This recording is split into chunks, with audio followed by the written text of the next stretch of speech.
কোন ব্যক্তি শয়তানের প্ররোচনায় পড়ে গুনাহ করে ফেলছে, গুনাহ করার পর তার মধ্যে অনুশোচনা জাগ্রত হলো, আল্লাহ তাআলার কাছে খালেস ভাবে মাফ চাইলো, 2 রাকাত নামাজ পড়লো, আল্লাহ তাআলার কাছে খালেস ভাবে তওবা করলো, মাফ চাইলো, বলে আল্লাহ রব্বুল আলামিন ওই ব্যক্তির পাপ তৎক্ষণাৎ ক্ষমা করে দেয়। আল্লাহ তাআলা কোরআনুল কারীমের মধ্যে বলেন, ওয়াল্লাযীনা আমানু আশাদ্দু হুব্বাল লিল্লাহ।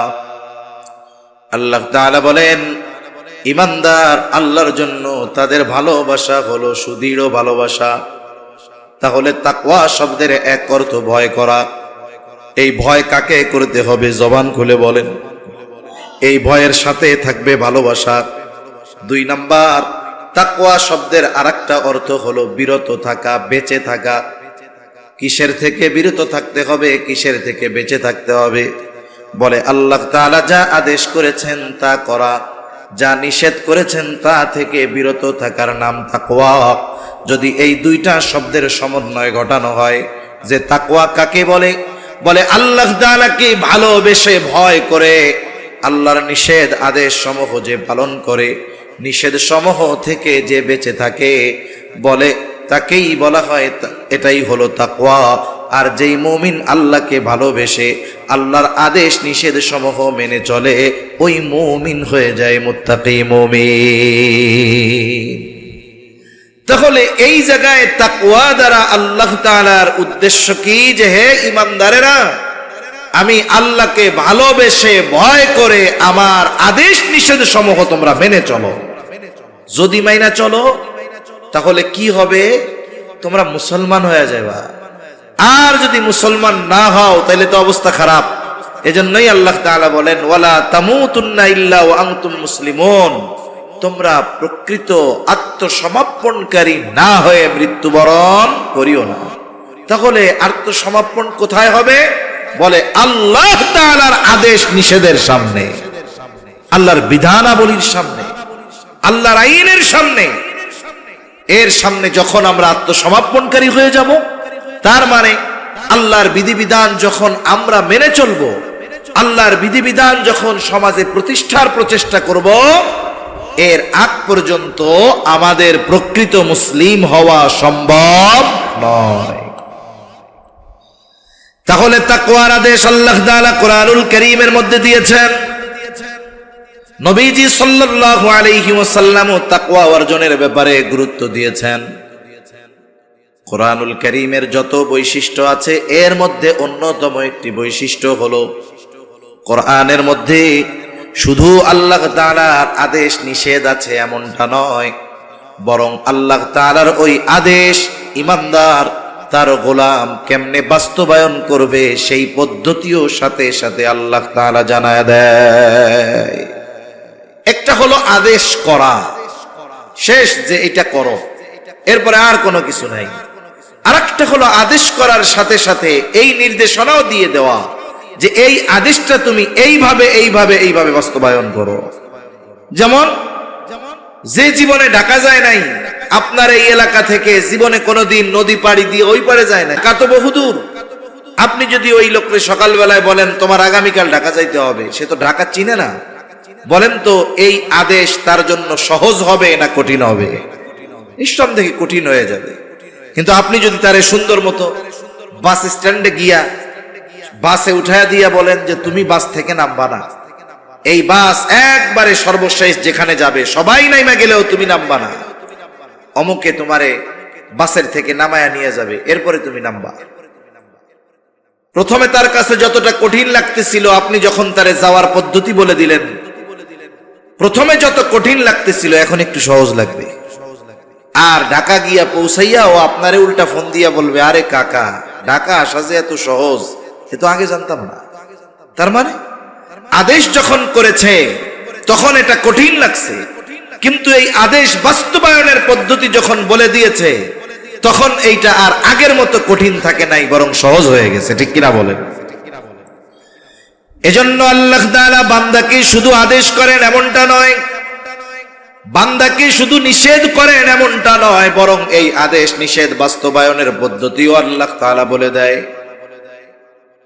এই তাকওয়া অর্জনের আদেশ শুধু আল্লাহ তাআলা দিয়েছেন এমনটা নয়, কোরআনুল কারীমের মধ্যে আল্লাহ তাআলা এই তাকওয়া অর্জন বান্দা কিভাবে করবে তাও আল্লাহ তাআলা জানায়া দিয়েছে।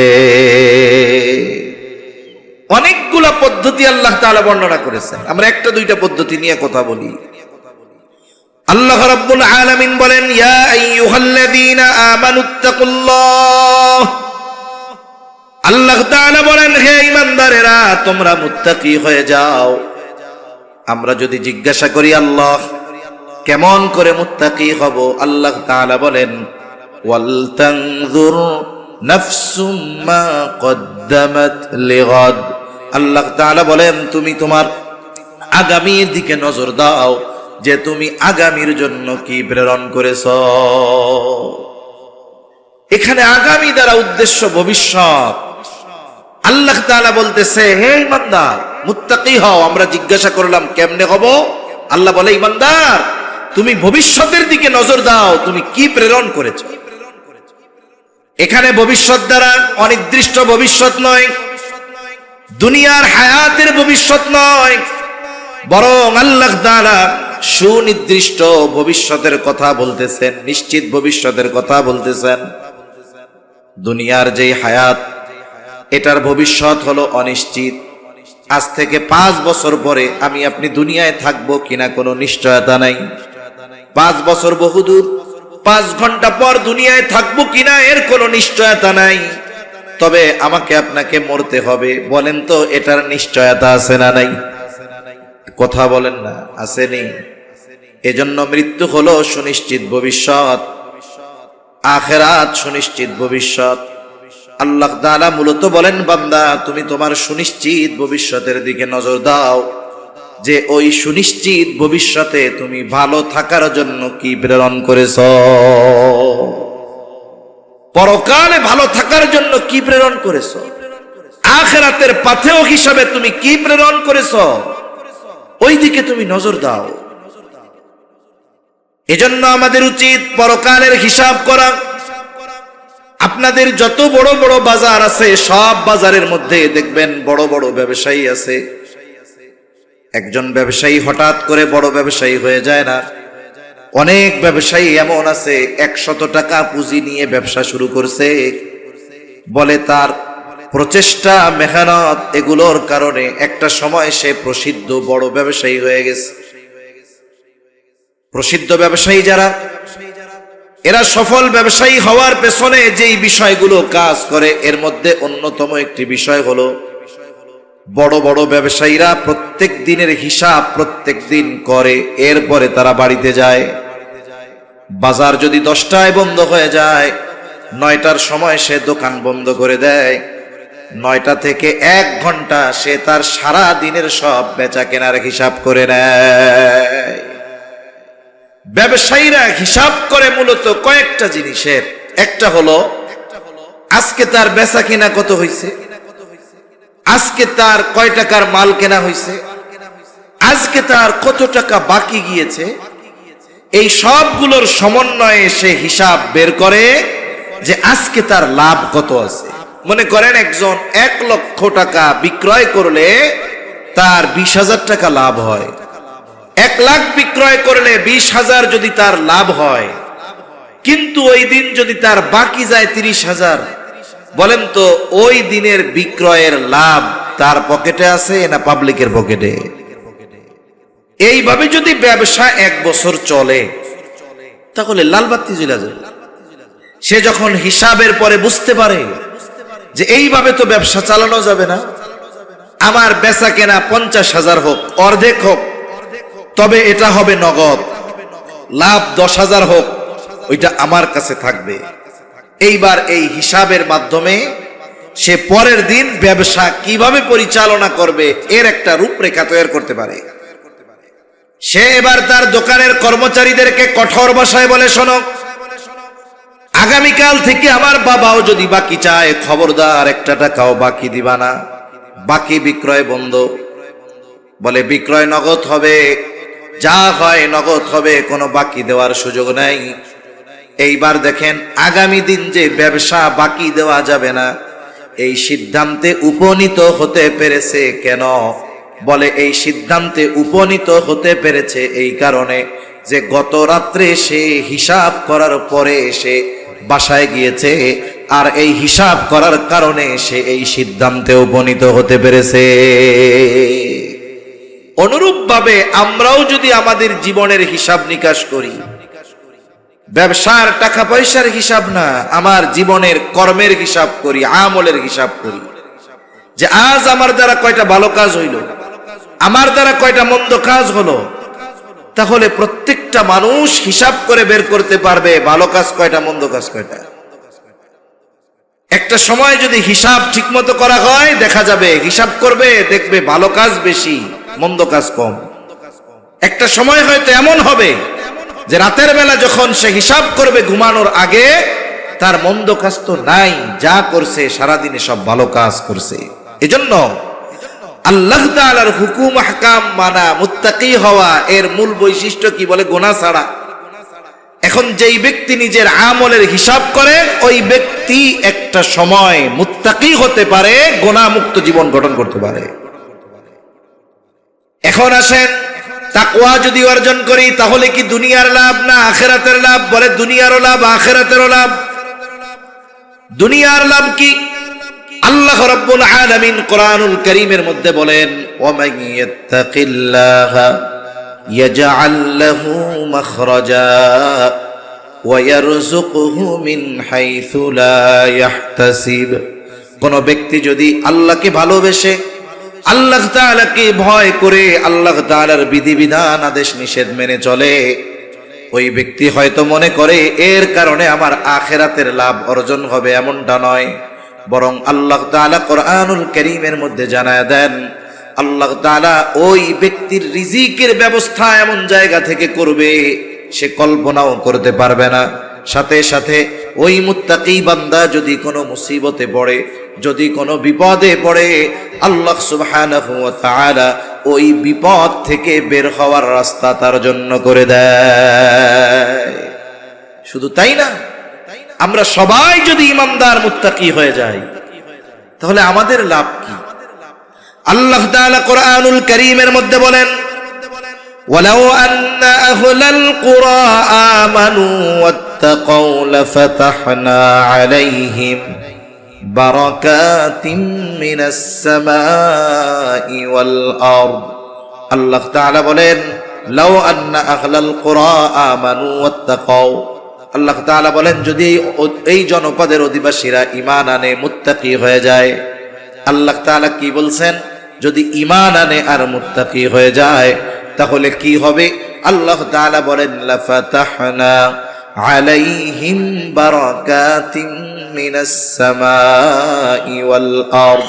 আল্লাহ তাআলা বলেন, আমি অবশ্যই তাদের জন্য আসমান এবং জমিনের বরকতের দরজা সমূহ খুলে দিব।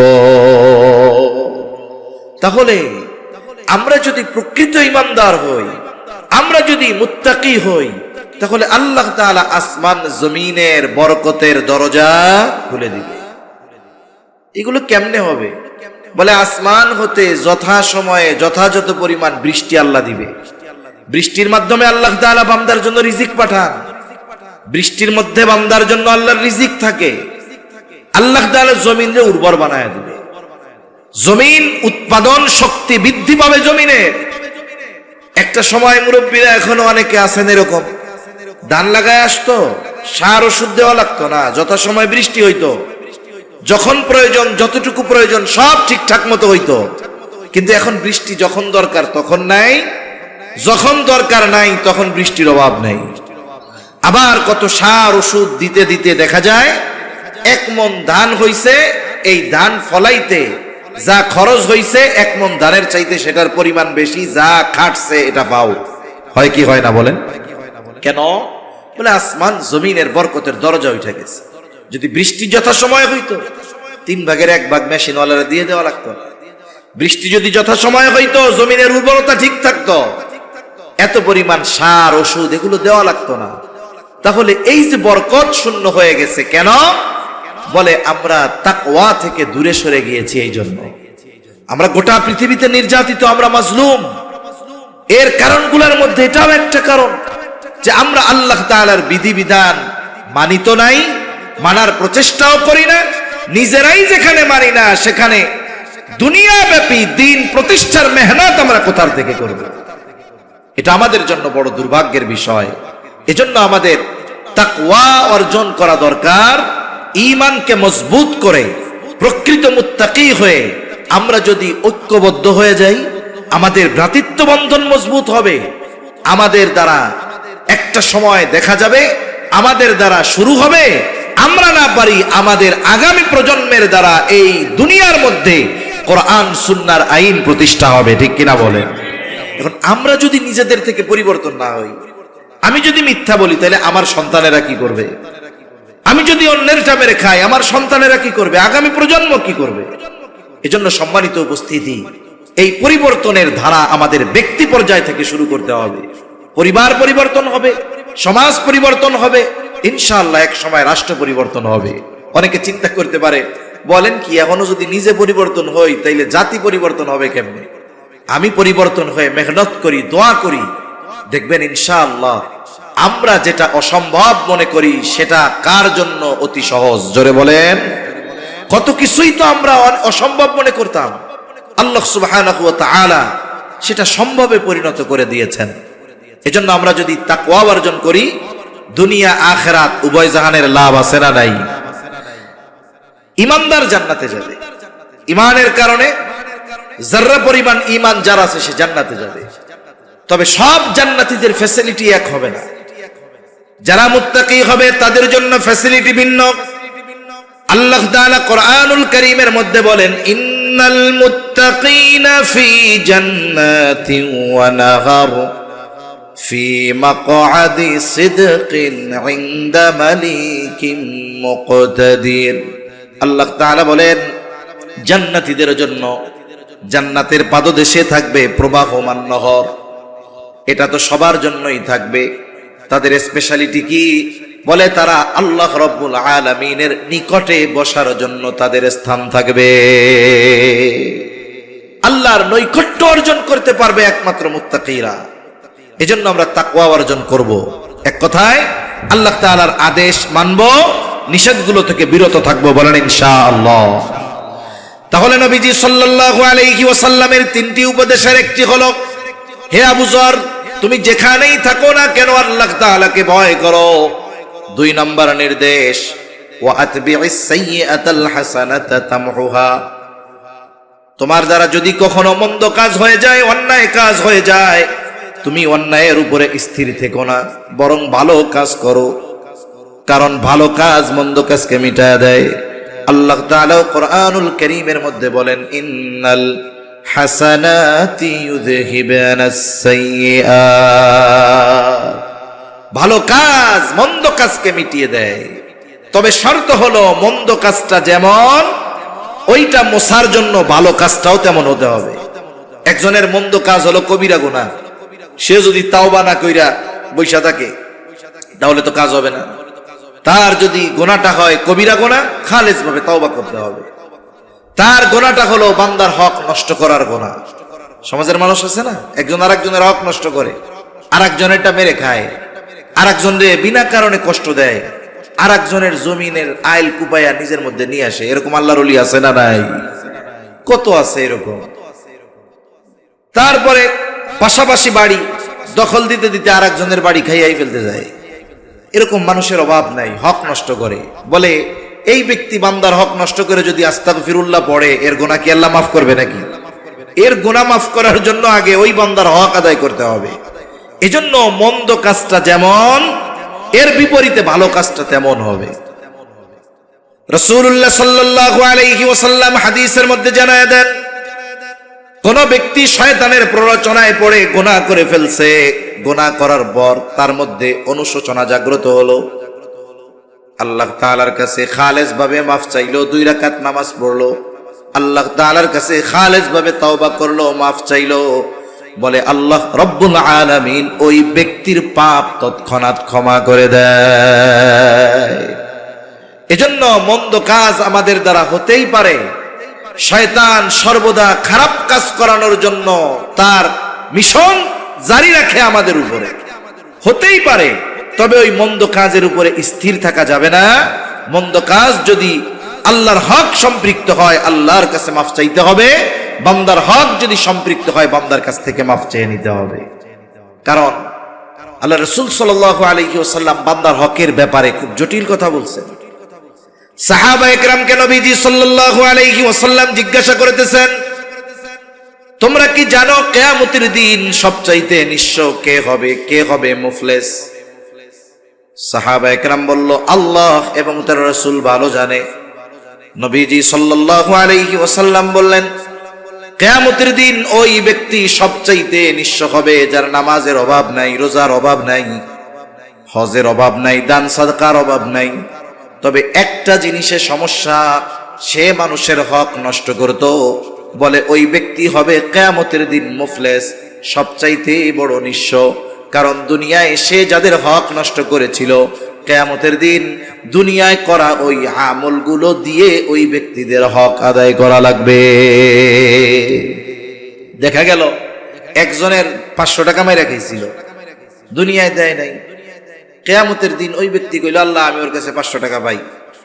আল্লাহ বলবে, দাও, টাকা দিয়ে দাও, হক আদায় করো।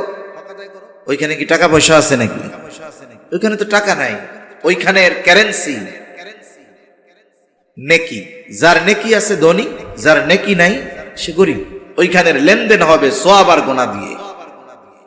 এইবার ওই ব্যক্তি বলবে, আল্লাহ আমার টাকার প্রয়োজন নাই, আমার 500 টাকা লাগবে না, এর বদলে ওই যে হজ করেছিল ওই হজের সওয়াবটা আমারে দিয়া দিক। তাহলে চিন্তা করেন, দুনিয়ায় মানুষের ছোট হক নষ্ট করে কিয়ামতের দিন বড় আমল দিয়ে তার হক আদায় করতে হবে। বলে যদি আমল না থাকে, সওয়াব না থাকে, যার হক নষ্ট করেছে তার গুনাহ নিয়ে হক আদায় করা লাগবে। এজন্য জীবনটা এমন ভাবে গড়ার চেষ্টা করি যেন দুনিয়া থেকে যাওয়ার সময় আমার আপনার কাছে কোনো মানুষ কোনো কিছু পাওনা না থাকে। রাসূলুল্লাহ সাল্লাল্লাহু আলাইহি ওয়াসাল্লাম যার আগে পরের সব আল্লাহ মাফ করে দিয়েছেন। নবীজি দুনিয়া থেকে যাওয়ার 9 দিন আগে সাহাবায়ে কেরামকে মসজিদে নববীর ভিতরে ডাকছেন। যে কথাগুলো নবীজি তখন বলেছেন, এর মধ্যে একটা কথা, তোমরা যদি কেউ আমার কাছে কোনো পাওনা থাকো চেয়ে নাও, আমি চাই না কেউ আমার কাছে কোনো কিছু পাওনা থাকবে আর এই অবস্থায় আমি আল্লাহ তাআলার সাথে মিলিত হব। নবীজি সাল্লাল্লাহু আলাইহি ওয়াসাল্লাম সাহাবায়ে কেরামকে বলতেছে, আমার কাছে যদি কেউ কোনো কিছু পাওনা থাকো চেয়ে নাও, আমার কাছে কেউ কোনো কিছু পাওনা থাকবে আর আমি এই অবস্থায় আল্লাহর সাথে মিলিত হব, এটা আমি পছন্দ করি না। অনেকে আমরা মনে করি হক মনে হয় শুধু টাকা পয়সা, ধন দৌলত, জমি জাতি এগুলার সাথে সম্পৃক্ত। না না, আচরণটাও হকের সাথে সম্পৃক্ত। এই জন্য নবীজি বলেন, আল্লাহ তাআলা কিয়ামতের দিন বাদী বিবাদীর ভিতরে ফয়সালা করে দিবে। ওই দিন আসার আগে তোমরা সতর্ক হয়ে যাও। বলে যেই দিন আল্লাহ তাআলা বাদী বিবাদীর মধ্যে ফয়সালা করে দিবে, দুনিয়াতে কেউ যদি শুধু সম্পদের হক না, কথার দ্বারাও অন্যায়ভাবে কাউকে কষ্ট দিয়ে থাকে, কিয়ামতের দিন আল্লাহ তাআলা এই বিষয়টারও ফয়সালা করবে। আচরণের দ্বারাও মানুষের হক নষ্ট করা হয়, এটাও যদি দুনিয়াতে কেউ করে, এই বিষয়টারও ফয়সালা কিয়ামতে যিনি করবেন তিনি কে? শুধু মানুষের মধ্যে আল্লাহ ফয়সালা করবে তা না, গোটা সৃষ্টি জগতের সকল সৃষ্টির মধ্যে আল্লাহ তাআলা ফয়সালা করবে। দুনিয়ায় শক্তিশালী একটা প্রাণী যদি দুর্বল কোন প্রাণীর উপরে অবিচার করে থাকে, বলে কিয়ামতের দিন ওই শক্তিশালী প্রাণীর থেকে দুর্বল প্রাণীর প্রতিশোধ আদায় করে দেওয়া হবে। ওই বিচারটাও আল্লাহ তাআলা করবেন। কত বড় ইনসাফগার আল্লাহ, কত বড় ন্যায়পরায়ণতা আমার আপনার মালিকের। এজন্য এই দুনিয়াতে সতর্ক থাকা দরকার। তাই এক কথা থেকে অন্যদিকে চলে গেলাম, আমার আপনার দ্বারা যদি মন্দ কাজ হয়ে যায়, মন্দ কাজের উপরে স্থির না থেকে আমরা ভালো কাজ করব। কবিরা গুনাহ হলে তাওবা করব, মানুষের সাথে সম্পৃক্ত কোনো অন্যায় হলে তার কাছ থেকে ক্ষমা চেয়ে নিব। 3 নাম্বার নবীজি বলেন, ওয়া খালিকিন নাস বিখুলুকিন হাসানিন, মানুষের সাথে সদাচরণ করবা। সদাচরণ এটা ব্যাপক অর্থবোধক শব্দ। সদাচার এখানেও হক সম্পৃক্ত বিষয়। বলে যে আমার কাছে যেই হক প্রাপ্য, যে আমার কাছে যেমন আচরণ প্রাপ্য, তাকে সেই হক দেওয়া, তার সাথে ওই রকম আচরণ করা হলো তার হক। আর এটাই হলো সদাচার। একজন সদাচারী ব্যক্তি সে সবার হক আদায় করে। বলে মাতা পিতার সাথে সদাচরণ করো, তার মানে কি? মাতা পিতার হক আদায় করো। অমুসলিম তার সাথেও সদাচরণ আছে, ছোট মানুষ এর সাথেও সদাচরণ আছে, প্রতিবেশীর সাথে সদাচরণ আছে, মানুষের সাথে মানুষের সদাচারের কিছু লেভেল আছে।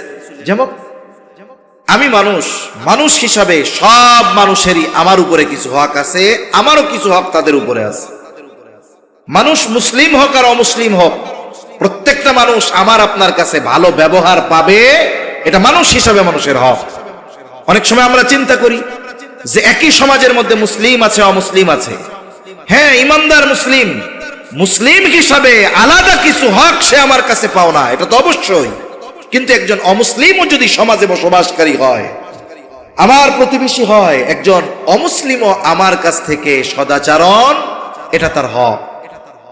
আয়েশা সিদ্দিকা রাদিয়াল্লাহু তাআলা আনহা নবীজি সাল্লাল্লাহু আলাইহি ওয়াসাল্লামকে জিজ্ঞাসা করতেছে, ইয়া রাসূলুল্লাহ সাল্লাল্লাহু আলাইহি ওয়াসাল্লাম, আমার দুইজন প্রতিবেশী, একজন মুসলিম আর একজন হলো ইহুদি, একজন মুসলিম আর একজন ইহুদি। ইয়া রাসূলুল্লাহ, প্রতিবেশী হিসাবে কে আমার কাছে বেশি হক পাও না?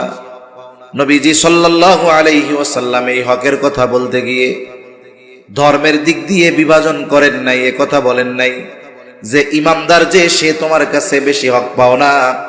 বরং নবীজি বললেন, আয়েশা, যার দরজা তোমার দরজার বেশি কাছে, সে তোমার কাছে প্রতিবেশী হিসাবে বেশি হক প্রাপ্য। তার মানে আমার বাসার নিকটে যদি একজন অমুসলিমের বাসা হয়, আর একজন মুসলিমের যদি বাসা হয়, কিন্তু অমুসলিমের বাসা যদি আমার বেশি নিকটে হয়, প্রতিবেশী হিসাবে এই অমুসলিম আমার কাছে বেশি হক পাও না। সুবহানাল্লাহ বলেন। অথচ কি দেখেন, একজন অমুসলিমের সাথে ব্যবহার এরকম, আর এক মুসলিমের উপরে তো অপর মুসলিমের অনেক হক আছে। তার কথার দ্বারা কষ্ট দেওয়া যাবে না, তার জানমালের ক্ষতি করা যাবে না, তার সম্মান নষ্ট করা যাবে না।